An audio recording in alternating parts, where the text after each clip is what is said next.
Comedy Mushroom Cole Podcast. Gobble gobble, motherfuckers. Oh man.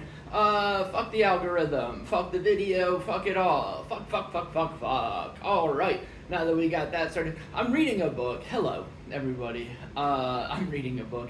This is an Adderall-free episode. I have to go pick some up on my way to Madison, Wisconsin tonight. If you're listening to this right now and you're in Wisconsin, you probably have a chance to come to the show.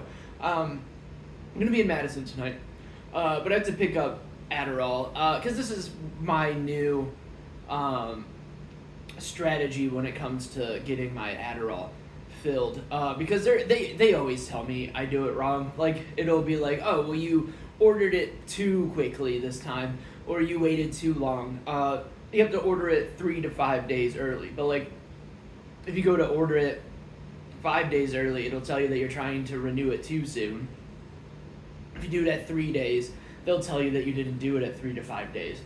So what I'll do is I will fill up my my little pill sorter. I have like a Sunday through Saturday pill sorter thing, because there's 7 days in the week, not just 5. If it was only 5, I would just have to have a Monday through Friday one. I mean, I guess you could choose what days, so maybe it's more versatile that way. If they don't put the days on it, do you still follow it from the beginning to the end? Whoa. Time. It's a square circle, like a wrestling ring. But, yeah, so I have to, like, go get it, because, like, I'll fill up my pill counter, and then, I'll leave, like, 3 or 4 in the pill container, pill bottle is the word I was looking for. I also have, like, oatmeal stuck in my mouth. I just didn't start this at a right time in my life. I thought I could, like, smash a snack real quick, and that would make me not be hungry the whole time. And instead I just have flax seeds and peanut butter and oats stuck in my teeth. Maybe some pecans. I think that's the other nut. But when there's only like 3 or 4, once I like run out of my pills, like, it doesn't matter if it falls on the day, like, I make it so I have to like look for the container, and when I have to look for the container, I order it, and that fell on Monday. And I have the show today in Madison, so I was like, oh, sick, if they could get it filled by Friday. Well, they had them filled by Monday, and I just counted wrong, and I was like, oh, I'll just be out of pills for Thanksgiving. NBD, we're going to see a movie, it's Thanksgiving, not really going to deal with the outside world much. And then I remembered that I had that show tonight, and I wasn't going to go get my medicine until later. So we're going to see how my life is taking Adderall at 2 in the afternoon-ish. Probably closer to 3. We might just skip it for today, seeing as what time it is. So we're going to have a wild show tonight, and a wild show right now. No, but it is Black Friday, as all of my capital B Black friends call it, just Friday.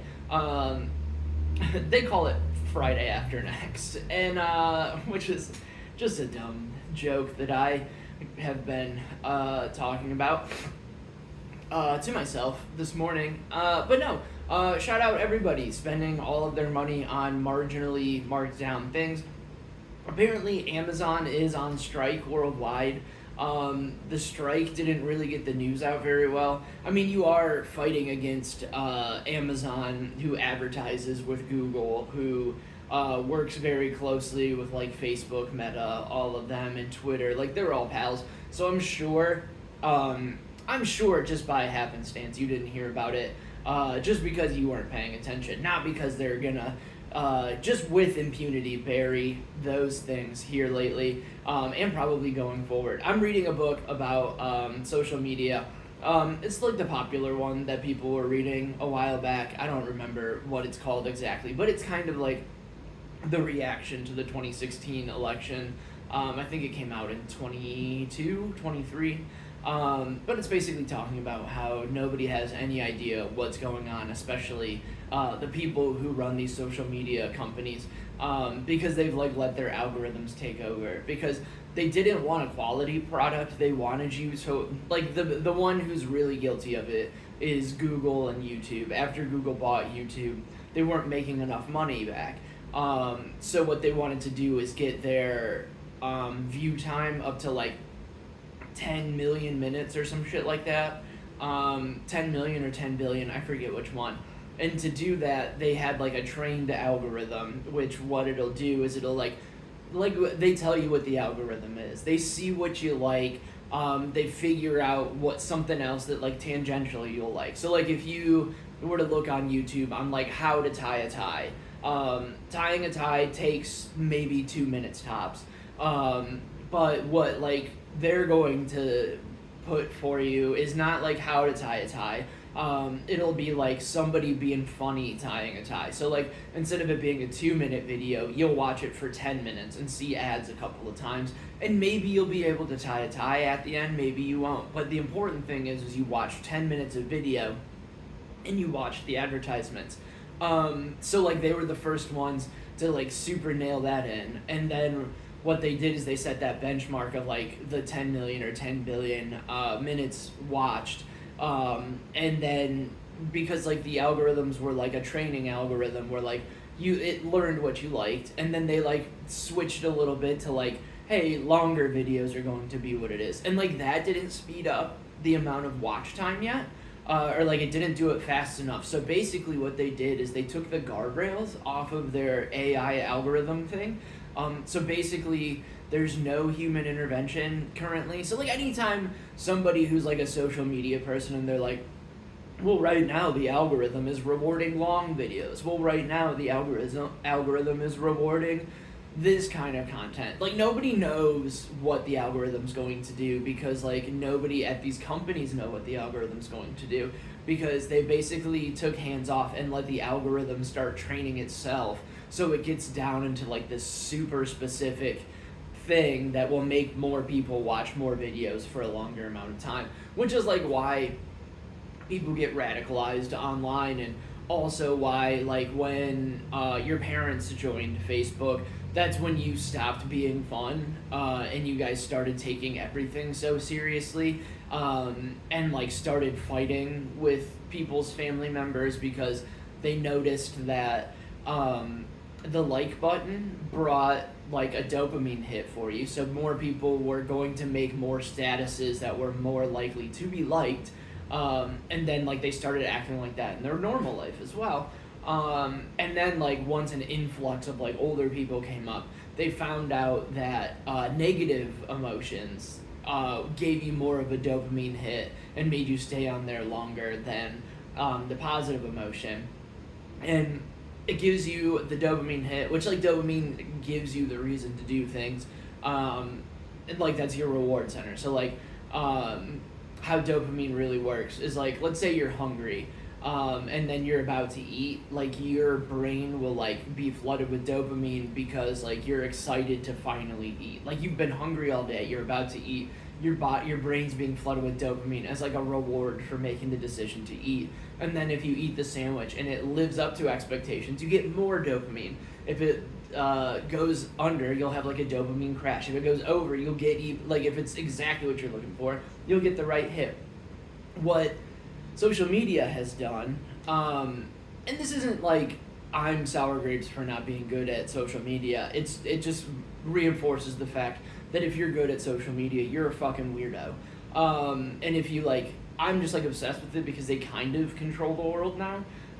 Because nobody talks to anybody, they interact online.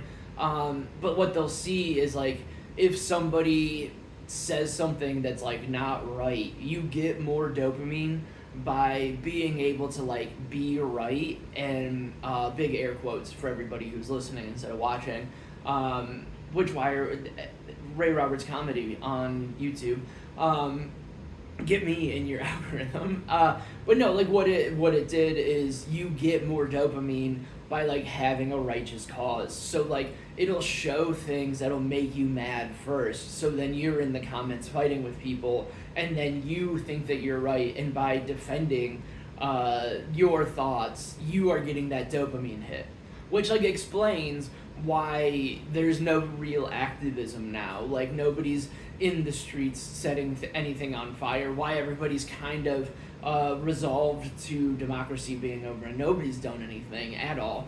And Trump's not even president yet for another just under 2 months. And like everybody's already like kind of like, oh fuck it, what can we do?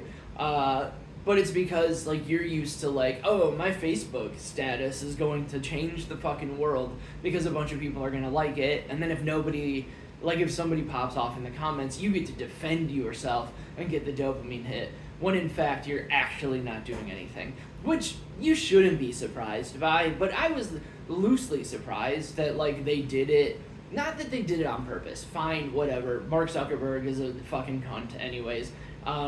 Like basically this whole book is talking about how they everybody was kind of under this one guy who worked for IBM, and like IBM didn't like let him go into what he wanted to do, so he kind of just like bucked the trend, and he never like graduated from Stanford and stuff, so like it was like this whole trend of like, I'm too smart to actually graduate, because I know what I'm doing, the system's broken kind of deal. And it's like the people like that who are like acting like that. Like basically Justin Timberlake's character in The Social Network is who everybody is or thinks they are. And like when what's his nuts, Jesse Eisenberg is like pretending to be cool when he's not really. That's what he's doing.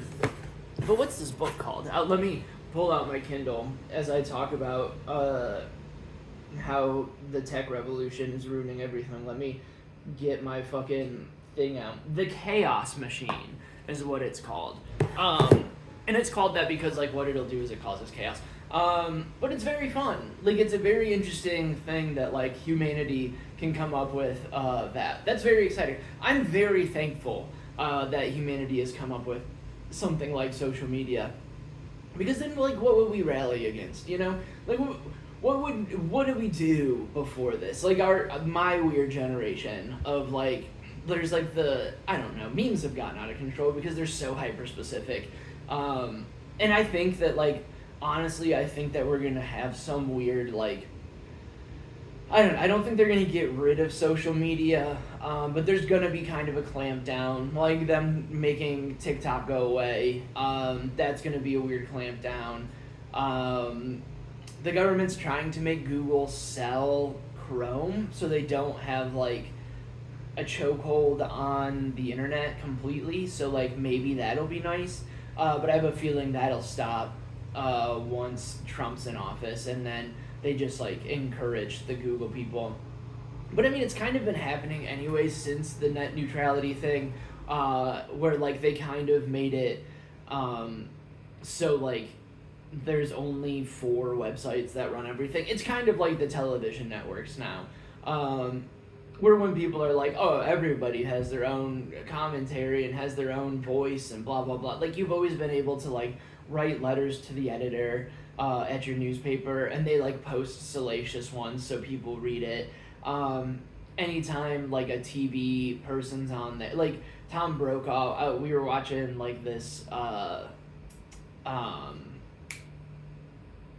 JonBenet Ramsey documentary that's on Netflix, which if you don't know much about JonBenet Ramsey murder, don't watch the Netflix one. Go back to the CMC true crime of JonBenet Ramsey. You'll learn the right story. It seems like somebody actually did it, not like the family, so like that's kind of wild. I would also like to amend the JonBenet Ramsey conspiracy theory that she ended up being Katy Perry. I think the timeline fits Taylor Swift better.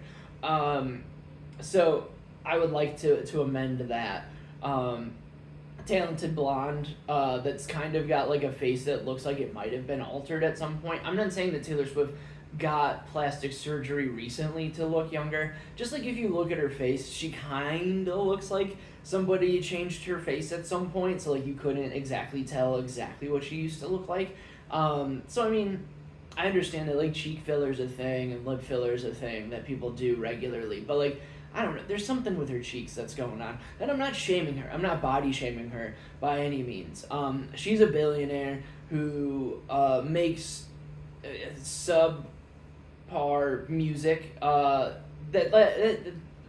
a certain section of very very smart and independent women like.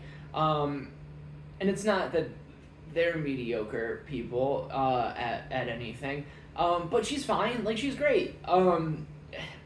She didn't she didn't help anything. Like I thought that she would help sway the election, but she didn't. So not as powerful as we thought she was. I mean, on the power ranking, Donald Trump beats Taylor Swift and LeBron James put together, which is kind of shocking. So I don't know. Maybe think about that before you die on a hill for Taylor Swift. But I just think that she looks like somebody who might have been altered physically. Like when they killed when Paul McCartney died and they made like the new Paul McCartney and they like fucked up his face and they made him grow a beard. I'm not obviously Taylor Swift doesn't have a beard. But like she's got I don't know. It just looks I don't know. I'm sure that I can look through and do any sort of research, but like the research is gonna tell me that JonBenet Ramsey isn't anybody but dead right now. So that's kind of ridiculous. But regardless, but yeah, we're watching that, and like Tom Brokaw, that's where we're going. I had to remember, but like Tom Brokaw's on there, and like everybody trusted Tom Brokaw because he was the news. There were like 3 news channels, and like you had to trust them, and like now it's just like they controlled the narrative and had some sort of sway, and then like the politicians had to act a certain way to like get like whatever. Like it's all just like new media and a new way to cover things. And I think it's just like uncovering the seedy underbelly of everything, which like is either we're going to fix Rome for the people or it's going to fall further into chaos. Like in Gladiator 2, Return of the Gladiator. Which is fun. We went and saw, I hope you had a good Thanksgiving. We're done talking about JonBenet Ramsey and the social media right now. It seems like this year people are having more fun on Thanksgiving. They're kind of encouraging. Like when Mary Santora put up a picture of her in a Kamala t-shirt, taking a picture with her MAGA uncle or cousin or something. Like that's fun. Like instead of hiding that like we're embracing our MAGA family, like we can just openly just be like, hey, everything's cool with us. We'll make a snarky status and show that we supported the good guys. But like, hey, we're allowed to talk to our MAGA family now because we've lost twice against them. So like that's nice. It's good for everybody to be able to embrace their family and talk to their family and be like, hey, just because we don't agree on the way that this country should move forward, like if we should progress or regress to a point where just like where we have lords and ladies, and like we won't have taxes, but we'll have to pay our tithe to whatever church they make us go to or whatever rich person owns your neighborhood or area or like serfdom, which may be simpler. Might be more simple. I don't know if democracy's really worked out the way that they thought it would, because populism happens at a certain point, and like it's just real funny that populism's called something terrible. Like populism is a bad thing, but like democracy's based off of the population, so it's a very strange thing where they're like, we need to protect the population from themselves, so we'll make a republic, and then we figure out how to fuck up a republic. It's incredible.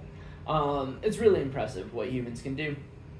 But like Thanksgiving, it was the first Thanksgiving in Chicago. Shout out to Chicago, Illinois. We went and saw Gladiator 2, Return of the Gladiator, Gladiator 2, Electric Boogaloo, Gladiator 2, Now It's Personal, Gladiator 2, Return of the Gladiator. No, it was fun. It was a fine movie. Like if the first Gladiator didn't exist, this movie would be incredible. But the problem is that the first Gladiator exists. So we like know what the top is. And Gladiator 2, I don't know. I'm gonna try not to spoil it, but if I do accidentally, like sorry. If you couldn't figure out what Gladiator 2 is going to be about, I don't know. Shame on you.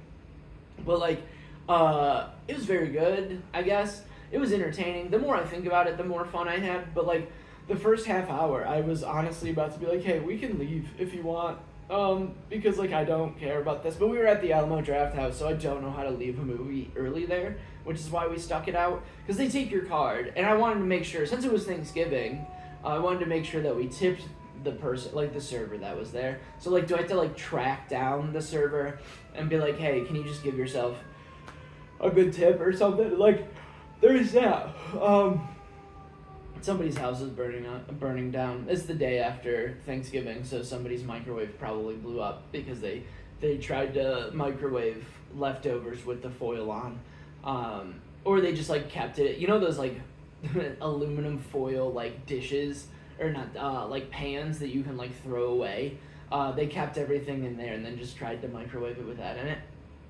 But Gladiator 2, perfectly fine movie. Very fun. If you got an afternoon to kill, go watch it. The story's fine. Somehow it seemed like Gladiator 1 was just like visually more impressive. But like I think that's just because we knew what special effects were back then. And now like we know what they are, and like there was just like a really bad like baboon scene that had CGI baboons for no reason. Like they could have done any other kind of thing. Like there were CGI sharks that they kind of knocked out of the park. There were a lot of animals this time, which I think they like noticed that last time the tiger going after people was like more scary. And there was like a rhino. Like they just didn't do a good job with the CGI, but it was like very cool. The first battle is more fun than the original. The story itself is probably better than the original, but it's the same story, if that makes sense. Like, they learned their lesson from the first one and kind of zhuzhed up the story, but, like, the first one is much better. And then after that, like, we fucked up. So, like, what we usually do, there's Sendix in Wisconsin. So, like, the last 4 years since we moved, 4 years. Since the last 4 years, since we moved, we haven't gone back to Ohio for Thanksgiving. Like when we lived there, obviously we would go to Ashley's family Thanksgiving or like my family and kick it there. But like we're not gonna drive 7 hours and lose an hour to go eat Thanksgiving and then have to drive back for the cats like instantly. Like that's very dumb. So usually what we do is we will get like Sendix does, like they pre-make your Thanksgiving meal or like your Christmas meal, and then you just have to like reheat it. You like throw it in the oven for a little bit and everything's heated back up. And we just forgot to like look into that this year, so we tried to do it on Monday, and that just was like 3 days late for everywhere, unless we wanted to spend $200, which we didn't want to spend $200. We probably spent close to like $100, $150 anyways on our plans, so like maybe we could have done that differently, but whatever, it is what it is. But so like we didn't get Thanksgiving dinner, so instead we found this Asian market, which is very cool. It's like one of those like modern, like if you watch Tokyo Drift or something and you see like those stores that are in there, like a lot of bright colors, a lot of Japanese, Chinese, Korean, like it was called the Gangnam Market, Gangnam Market, however you say it, and it was cool. Like I mean, it's an Asian grocery store. Like it's a grocery store with more Asian shit, which is like interesting for 10 minutes. I don't know. Like the food was very cool. We got some Asian tacos. Like I got like a spicy chicken taco that was very good, and then we got burritos. And it was like, it had like kimchi in it and beef. She got a mushroom one. And it was very interesting. Like it had like the spicy mayo in there in a burrito. There's just like a lot going on. It was a very good, like it was good. It was an interesting flavor. The meal itself was fine. It was fun enough. And then you just like walk around the grocery store because we wanted snacks. We wanted like different snacks. And we're like, ooh, the Asian candies. And I don't know, you walk around and it's like the same. And this is like conspiracy brain, okay? Like I understand that like big brands like Lay's and Oreos, like Nabisco and like whoever owns Lay's and whoever owns all these like big companies, like they're worldwide. But like I feel like they just like come up with crazy flavors of chips and then print them with like Asian writing on it, and they're just like whatever. White people won't know the difference. Like here's some ketchup fucking Lays. Here's some hot fries that like have like what was the one that I made fun of yesterday? I said like rusty nail ruffles. Like it just tastes like, or like it'll be like water from a hose during summer. Oreos, like they had cheese flavored Oreos, and I think that they just like, I think they go, do you know who's going to love this? White people. If we put Asian lettering on it and tell them that it's special, they'll buy the fuck out of it. And I'm sure like half of the stuff in that store was like legitimate. Like we got Haichu, we know that that's like a different candy. I got some Asian gummies that were pretty decent. I got like this drink that was kind of good, but like that's where I kind of started thinking it was weird, because there was like a whole shelf of like all the different weird like the different Asian fucking like drinks that you can have, and then it was like a shelf of like poppy drinks that you can get here, not like poppy like you make heroin out of, but like poppy, the pop brand that I'm just putting together, that is probably run by an opium producer. So like Pfizer probably runs it. Open your third eye, people. That's weird. We're gonna have to look into that one. But like there's like a bunch of like Dragon Ball Z energy drinks, and I'm like, oh, this would definitely give me a heart attack. There was like a mango drink that you could have that had 51 grams of sugar in it.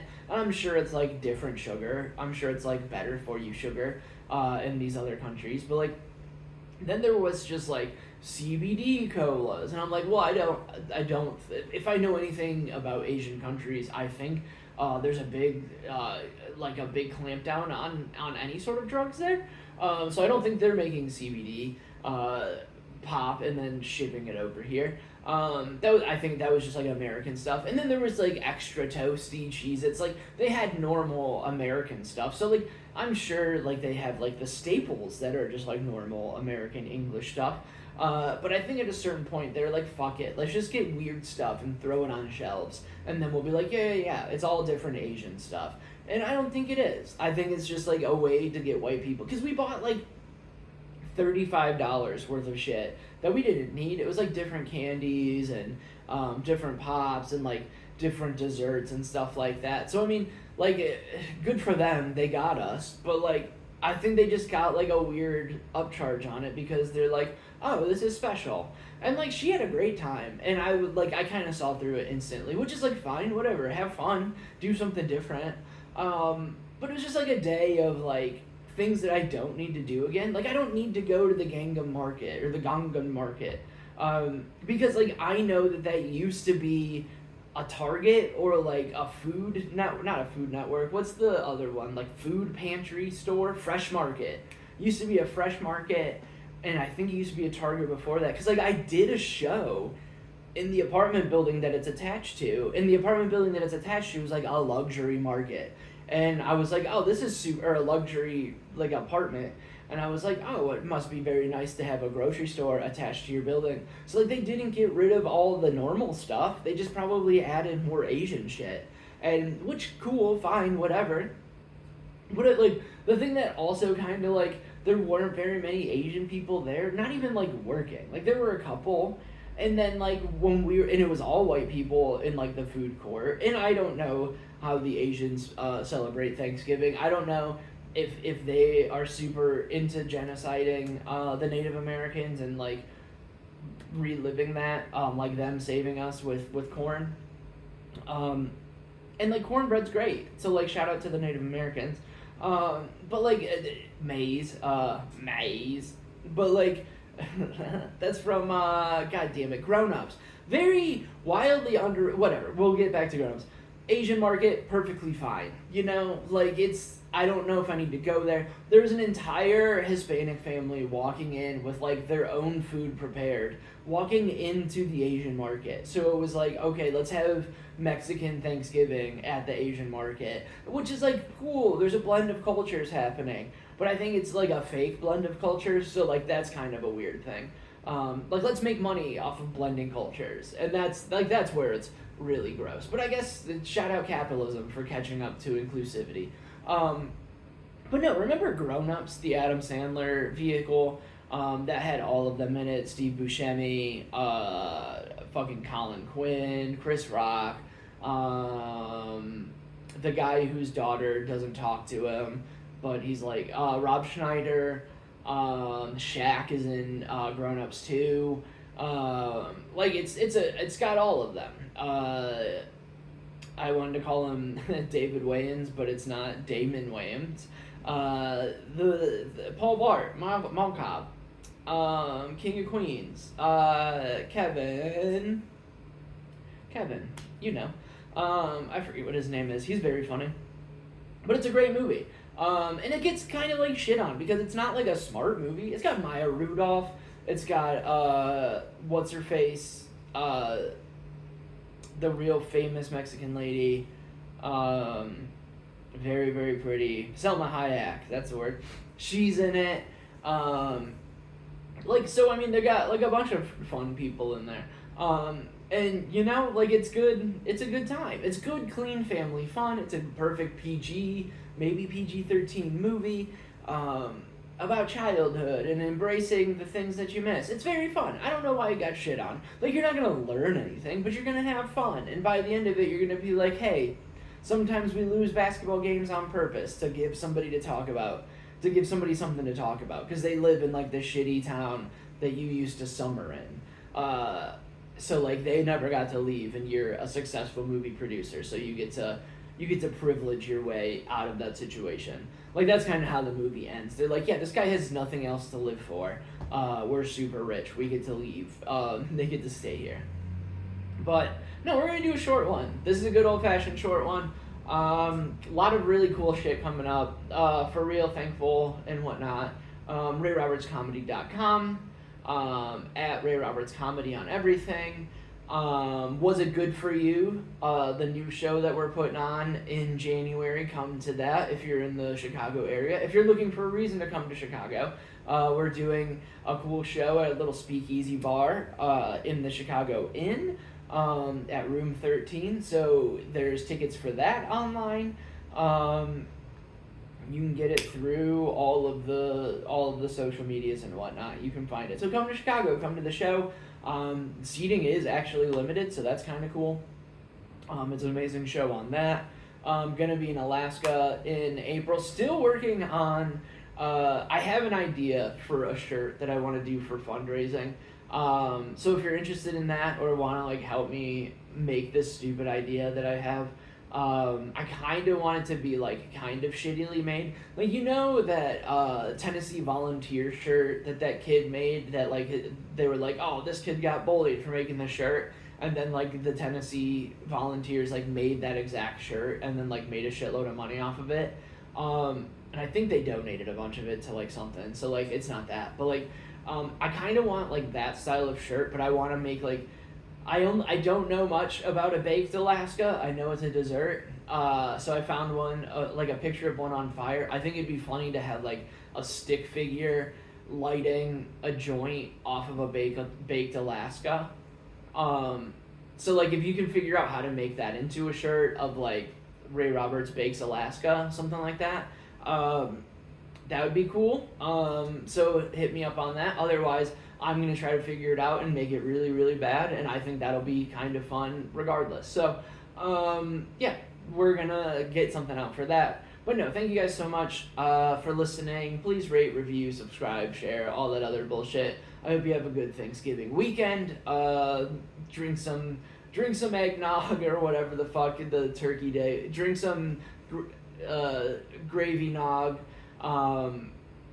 Spike the gravy. Don't eat the cranberry sauce. Try it. You're not gonna like it, but you gotta try it at least once a year to see if you're washed. Anytime that's the marker that you've lived too long, is once like the cranberry sauce like starts being like an integral part of your Thanksgiving. That's when you need to check out. I think that's the rule. that you have on that. But shout out the Pilgrims, shout out the Native Americans for saving us and being so gracious to give us their lands. So thank you to them. But no, thank you guys for listening. Have a good rest of your weekend. Bye.